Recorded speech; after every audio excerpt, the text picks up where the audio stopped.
नमस्कार, मी मंदार जोशी. तारांगणमध्ये आपलं खूप खूप स्वागत. रसिको, येत्या 13 एप्रिलपासून दीपज्योती ही नवीन मालिका झी मराठीवर सुरू होती आहे आणि त्यातल्या 2 महत्त्वाच्या भूमिका साकारणारे कलाकार माझ्याबरोबर आहेत, अनूप आणि मानसी. तुमच्या दोघांचं खूप स्वागत. आणि मला आज आनंद ह्याच्यासाठी झाला, आत्ता आपण ठाण्यात आहोत आणि ज्या विषयावर ही मालिका आधारलेली आहे त्या विषयाच्या रिलेटेड सगळे लोक होते आणि खूप सुंदर कार्यक्रम झाला. तर मी तुमच्या दोघांपासून सुरुवात करतो. तुमच्या भूमिका सांगा आधी, आणि तुमची निवड झाल्यानंतर पहिली रिॲक्शन काय होती तुमची? मी निवडीविषयी पहिल्यांदा सांगेन. एवढी मोठी प्रोसेस होती ती निवडीची. हां, आणि म्हणजे कळतच नव्हतं की काय चाललंय. किती दिवस चाललं साधारण हे? ऑलमोस्ट 1.5 महिना, 1.5-2 महिने चालले होते. म्हणजे हो, ऑडिशन बऱ्याचदा झाल्या. मलाच कंटाळा आला की म्हटलं अरे काय वेगळं करणार आहे मी आता. हां, पण एक मेमरी दिली मला या सगळ्या प्रोसेसने की ज्या दिवशी हे सगळं फायनल झालं, म्हणजे मला सांगितलं की बाबा फायनली तू आहेस. म्हणजे त्याच्या आधी 2 दिवस पण बॉम्ब टाकला होता. पहिला मला आलं की आपण करतोय, म्हटलं ओके ठीक आहे. आणि मी परत पुण्याहून सांगलीला गेलो. मी सांगलीचं आहे आणि मी पहाटेच पोहोचलो आणि मला सकाळी मेसेज आला की उद्या मुंबईला आहे. अरे म्हटलं काय, आधी जरी सांगायचं, पुण्यातनं मुंबईला आलो असतो मी. मग परत मुंबईला आलो. तिथे परत गेलो ऑडिशनच्या इथे, लुक टेस्ट वगैरे झाले. तिथे मला सांगितलं की अजून वरून यायचं आहे फायनल.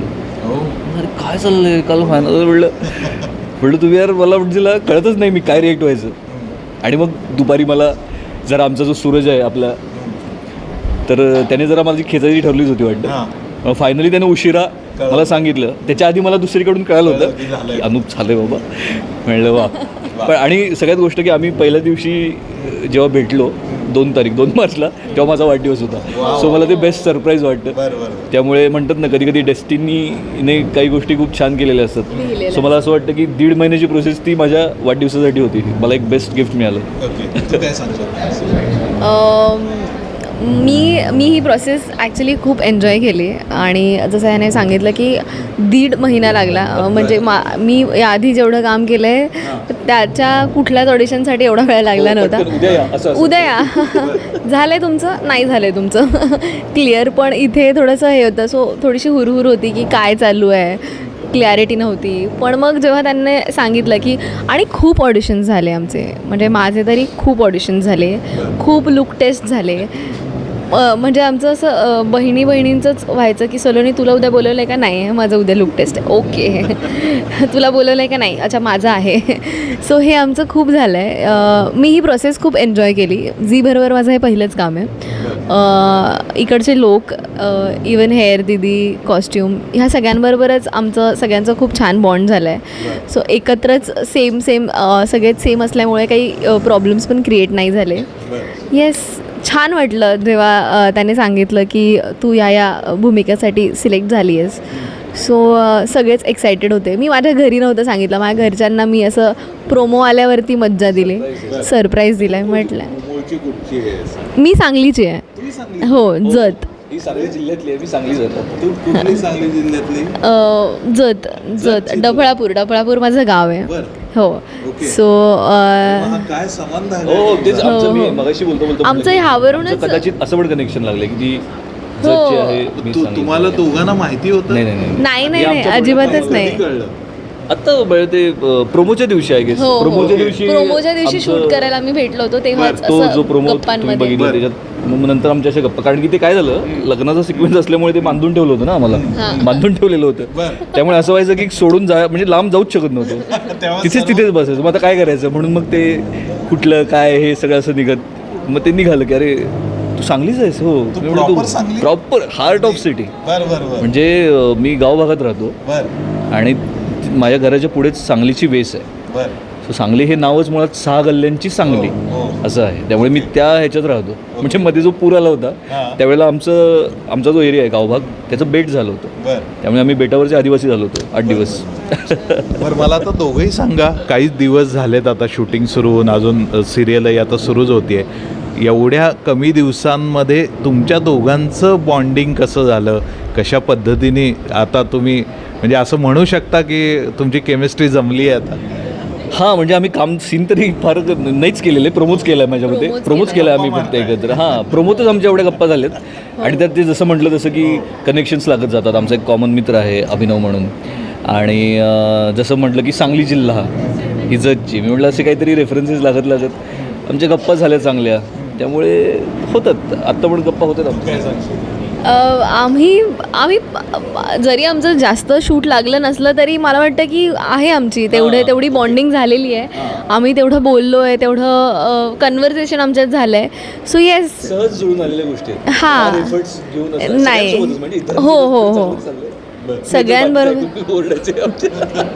नाही तसं काही नाही आहे, पण आमचं सगळ्यांबरोबर छान आणि आहे. ह्या मालिकेचा विषय रिक्षाशी संबंधित आहे, खूप महत्त्वाचा पार्ट आहे तो. तर मला तुम्हाला विचारायचं आहे, तुम्ही आजवर अनेकदा रिक्षाने प्रवास केलेला आहे आणि यात एक वेगळं आयुष्य आपल्याला बघायला मिळणार आहे. एकंदरीतच तुमचे आजवर जे रिक्षाचे अनुभव आहेत, रिक्षा प्रवासाचे अनुभव, माझे एक्सपिरियन्सेस खूप चांगले आहेत. कारण की एकतर माझे आजोबा कोल्हापूरचे, त्यांची रिक्षा होती स्वतःची. हां, त्यामुळे ते कोल्हापूरवरून कधी सुट्टीला एखाद दुसरा दिवस आमच्याकडे यायचे सांगलीला, त्यामुळे स्वतः रिक्षाने यायचे. सो ते असतं ना, आपल्याकडे जी गाडी नाही आहे त्याचं आपल्याला फार कुतूहल असतं. त्यावेळेला रिक्षा आम्हाला खूप छान वाटायची, की रिक्षात बसायचं आहे, रिक्षाच्या स्टेअरिंगवर बसायचं आहे, रिक्षा फिरवायचे, सगळं केलेलं आहे. प्लस मी माझा आजोळ कोकणातला आहे, त्यामुळे तिथे रिक्षा हेच माध्यम होतं इकडे तिकडे जायचं, की सावंतवाडीला जायचं आहे, बांद्याला जायचं आहे, तर मी आजोबा आमची रिक्षा ठरवायचे. मग त्याच्यात आम्हाला बसायची एक्साइटमेंट असायची. मग मध्ये मागे 3 सीट बसले तर एकतर मागे टपात बसायचं लहान असल्यामुळे, नाहीतर मग जरा मोठा झाल्यावर पुढची एक्साइटमेंट होती की त्या जे रिक्षा चालवत आहेत त्यांच्या शेजारी बसायचं, ते तिरके बसायचे. त्यामुळे त्या सगळ्या स्टाईल पण एवढ्या आपल्याशा वाटतात ना, की रिक्षामध्ये बसलो आहे आणि रिक्षा चालवणारे जर तिरके बसले नाही आहेत तर ती जरा चुकल्यासारखं वाटतं. सो रिक्षाचं एक्सपिरियन्स, मेमरीज खूप छान आहेत रिक्षाच्या. माझ्या रिक्षाच्या खूप मेमरीज आहेत. मी रिक्षाने खूप प्रवास केला आहे. माझं त्यांच्याबरोबर छान जमलं आहे. म्हणजे असं लाडू मी खाते आणि मी त्यांना माझं काहीतरी मी खात असलेलं शेअर करते. इथून ते भांडण की तुम्ही काच येत नाही आहात, तुम्ही मला का सोडत नाही आहात, तुम्ही इकडेच थांबलेले आहात, हे सगळं माझं झालेलं आहे. म्हणजे तू आजही रिक्षा प्रवास करताना जर काही खात असशील तर तू हो. शेअर करतेस? हो, आवडतं मला. चांगली आहे तशी स्वभाव. ओके. थँक्यू अनूप. ती तुझी सवयच आहे. हो, मला आवडतं ते सगळ्यांबरोबर. पण मला सांग, तू सांगलीचं, आम्ही मुंबई पुण्याच्या रिक्षा चालकांबद्दल आम्हाला अनुभव आहे, सांगलीचं रिक्षाचं काय एकंदरीत विश्व आहे? सांगलीचं काय माहिती आहे का, आमच्याकडे मुळात ना रिक्षा फार कमी वेळेला लागते. कारण की काय होतं, सगळेच 10 मिनिटांवर आहे. कुठे काय किती वेळ देतो, 10 मिनिटात येतो, सगळं पटकन गाडीवरनं फिरणं होतं. पण ज्या काही रिक्षा आहेत त्यांच्या तर ओळखीच झालेल्या आहेत, त्यामुळे फोन केला किंवा काका येता का, आणि आम्ही जात असतो रिक्षातनं. सहज आहे एकदम. तुझ्या गावाकडच्या रिक्षांचा अनुभव? आमच्या गावाकडे रिक्षा मी नाही पाहिली अशी, आपल्या मुंबईत असते तशी नाही आहे. टमटम असते आणि मला पुढेच बसायचं असतं किंवा मला विंडो सीटच हवी असते, नाहीतर मी बसत नाही रिक्षात. हो, माझ्या गावी जेव्हा पण मी जाते तेव्हा माझं ठरलेलं असतं, इधर मला तुम्ही पुढे बसू द्या, मला विंडो सीट द्या, नाहीतर मी बसणार नाही. हो. एक शेवटचाच प्रश्न विचारतो. ह्या मालिकेची स्टारकास्ट खूप जबरदस्त आहे. प्रसाद पूर्वासारखे आत्ताच्या घडीचे पॉप्युलर कलाकार आहेत, गिरीश ओक आहेत. आजवरचा कसा अनुभव आहे तुमचा? खूप छान, आतापर्यंत खूप छान.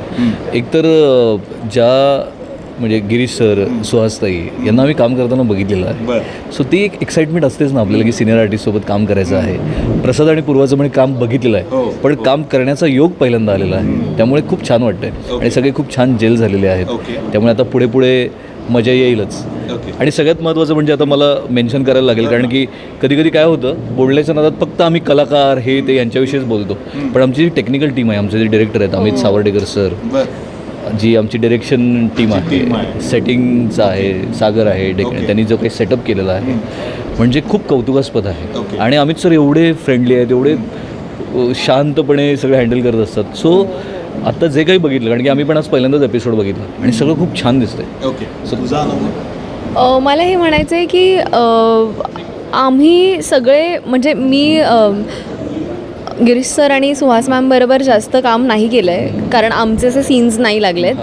ते लग्नानंतर वगैरे लागू शकतात, पण आम्ही आमचंच पण जे आहे ओमकार म्हणा किंवा माझी आई म्हणा किंवा प्रसाद, पूर्वा, अनूप, आमचं सगळ्यांचंच आम्हाला कुठेच ते जाणवत नाही की यार कोणाचा तरी वेगळाच एक ॲटिट्यूड कोणीतरी घेऊन चाललं आहे असं आम्हाला नाही जाणवत. आणि मला वाटतं की त्यामुळेच आम्ही सगळे इतके जेल झालो आहे आणि आमच्यात सगळ्यांमध्ये ती बॉन्डिंग क्रिएट झाली आहे, म्हणून मला असं वाटतं.